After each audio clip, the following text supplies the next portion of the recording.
What's going on, y'all? Thanks for checking in the Khaliis Take. You know what to do. Hit that like, subscribe button. Also hit that notification bell just so you can get the newest and the bonus content first. But hey, let's just go ahead and jump right in. Even though the Clippers lost to the Knicks last night, the Knicks basically, manhandled them somewhat and beat them by double digits. It was a ugly loss in a lot of ways. Just the Clippers look a little lifeless. They were allowing a lot of things on defense that they usually don't do. And they just, didn't have it last night. And even still with all that, I still feel like the Clippers still have an opportunity to move up. They still have a chance to move up. And what I mean by move up, they still have a chance to move up in the standings. And last night is definitely a chink in their armor a little bit, but I mean, they do have a tough one against Golden State. Golden State is looking to rebound as well.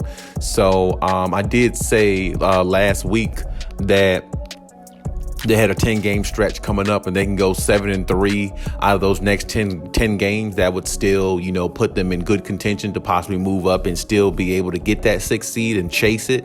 So I still think they're in good attention of that. They only lost 1 game out of these last several games. They still got a few more out of the next 10 that they can at least go 7-3 or 8-2. But at the same time, the Clippers just have to learn from their mistakes. One mistake you can't do, you can't ever play down to your competition. You have to play up as in like they're a better team than what they are on the floor. You can't take them lightly is what I'm saying. And I feel like that's what the Clippers kind of done a little bit. They came out lackadaisical. Like I said, a little lifeless, not as much energy, not as much spunk, especially not the same amount of energy they had against the Lakers. Even though I know that's a hometown rivalry type thing, you got to have that mentality every night and keep it going, because if you're trying to chase that 6th seed and possibly get a playoff spot, which I know that's what Ty Lue is implementing to the guys and trying to get them to understand, these games right here really mean a lot, because these are nothing's a guarantee or a gimme, but against the Knicks, it feels that way when you play the Knicks or when you watch the Knicks. You feel like you can always beat them because, first of all, to me, their first or second best player to me is not playing, which is Derrick Rose. And I stand by my statement. I think Julius Randle is trash. I think he's overrated. I actually like RJ Barrett better than I like Julius Randle. I think he's the more star player for the team than Julius Randle is. And I think Derrick Rose is the key to helping them be a better team because of his wisdom and how great he still is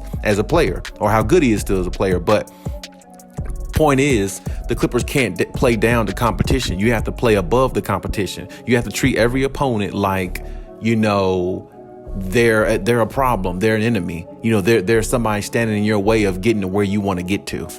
And I feel like the Clippers didn't do that. I feel like the Clippers, kind of played lackadaisical. Like I said, they didn't play as well on defense. Shots won't fall in the way they usually do. And there's nights where those things happen. So you can't blame the Clippers, a whole lot. Sometimes the ball goes in the basket. Sometimes it doesn't. Sometimes you got it some nights you don't. And I understand that. But when you come off a high of beating the Lakers the way they did, you have to follow that up with if you're going to beat the Lakers the way you did and celebrate the way you did and things like that, you have to be able to come back and continue that on, because like I said, it's really no time for losing for the Clippers. Even though the Clippers are in pretty decent position, they can make the play in and everything, but I'm pretty sure their aspirations are a lot higher.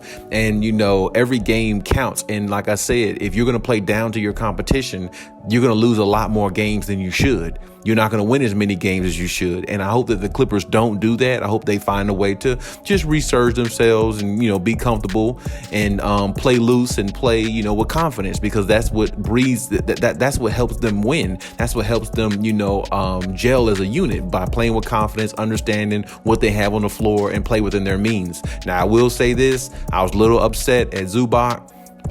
He only did play 19 minutes, but I needed more than a few or 4 points I think he had or something like that. I needed more than that. I needed more. I needed another double from Zubac. I needed him to make his presence felt, and he didn't do that. He didn't have the opportunity. I understand sometimes foul trouble and all that plays a factor too. I don't want to, discredit that. Any player can get in foul trouble, all that stuff, but I still need him to have more of a presence. The last few games that he's had a presence, they have been almost dominating. when he has a presence. It's just something about when Zubac has that presence in there and plays with more aggression. I feel like the team feeds off his energy as well. Him and Marcus Morris, as I said before, when those two players, especially Marcus Morris, when those two players play good or have played with a presence, the Clippers just seem to always win or play a lot better. You know what I'm saying? So I definitely need Zubac to pick it up a little bit more. They did have several players in double figures, but it just wasn't enough overall. And like I said before, you can't get stagnant with the ball. You got to play more within your means, and you have to understand competition is competition. Even though the Knicks aren't that good, the Knicks were hungry for a win, and the Clippers, it's not the end of the world by any means, by any stretch, and nor am I even saying anything like that. But every win counts. Every game counts now, because now you're at the very end of the season, and now that you rode that winning streak that you had, beat the Lakers twice, had the highlight of the week by beating them by X amount of points, and Reggie Jackson scoring 36 points.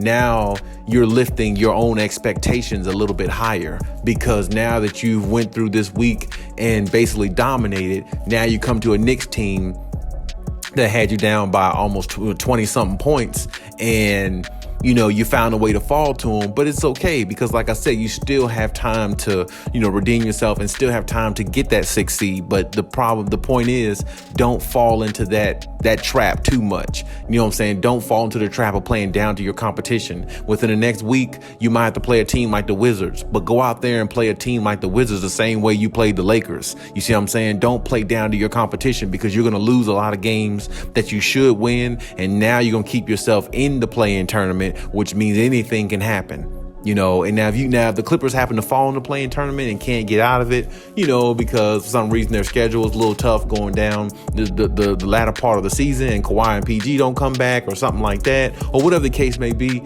understandably so, that's fine. But if you have an opportunity to put yourself in better position, you have to try to win these games. And I know it's hard. I know it's tough. I know it's not easy, but you have to try to win these games, because like I said, if you put yourself in that 6th seed or 5th seed by some chance, you're putting yourself in a lot better position, because you're going to skip the play-in tournament. And then if you get past the play-in tournament, it's a guarantee you have to play Golden State if they're healthy with Draymond Green, which they'll be a lot different when Draymond comes back, and a healthy Phoenix Suns team in the first round. And the Clippers, if they can, regardless of whether Kawhi and PG is there or not, they want to avoid that if they can, because if they get the 6th seed or something like that, you might play a team like Memphis, a team that you possibly can beat, have a better chance of beating. Not saying the Clippers couldn't beat the Suns or the Warriors, but you have a lot better chance of beating a team like Memphis in a 7-game series, because they don't have experience like you have. They have a lot of superstardom and Ja Morant, things like that, and a lot of good players around them, but they don't have the experience in the playoffs. Experience in the playoffs goes a long way. It just does. Or hypothetically, let's say the Clippers found a way somehow to get to the 5th seed. So the 5th seed, you probably play a team like Utah, a team you beat last year without Kawhi Leonard. You see what I'm saying? So it's the reason why there's a reason why I'm pushing the Clippers to get that 5th and 6th seed as much as possible. And the reason why I feel like they should push themselves to get it, because they're going to be in better position to whoever they play in the first round. They might be able to beat one of those teams or knock one of those teams off without Kawhi Leonard and PG. And then maybe the second round, possibly, you get, hypothetically, if one of those players didn't come back yet, hypothetically, maybe Kawhi come back the second round of the playoffs. Maybe Paul George will be back by then. You see what I'm saying? You want to give yourself the opportunity to get one leg up on the competition. So that's why I said the Clippers need not to play down to their competition, come out every night with the same intensity. I understand some nights you're not going to have it, but I'm just saying, do your best to get that 6th seed or that 5th seed, because you're only like 3-4 games behind, and there's still like 19 or so games left in the season. So if you're 3-4 games behind and 19 games left in the season, well, you still have an opportunity. Mathematically, you're not out of it. So, you have to understand every game is situational basketball at this point. Every game needs to be played like a playoff game, because if you have an opportunity to get one of those seeds and play one of those two teams between the Memphis Grizzlies or the Utah Jazz in the first round, the Clippers definitely like their chances, whether they have Kawhi or PG or not. And then maybe in the second round, like I said, one of those two players, if not both, come back. Now, well, it's all bets off. They should go straight to the finals. You know what I'm saying? Or you know what I'm saying?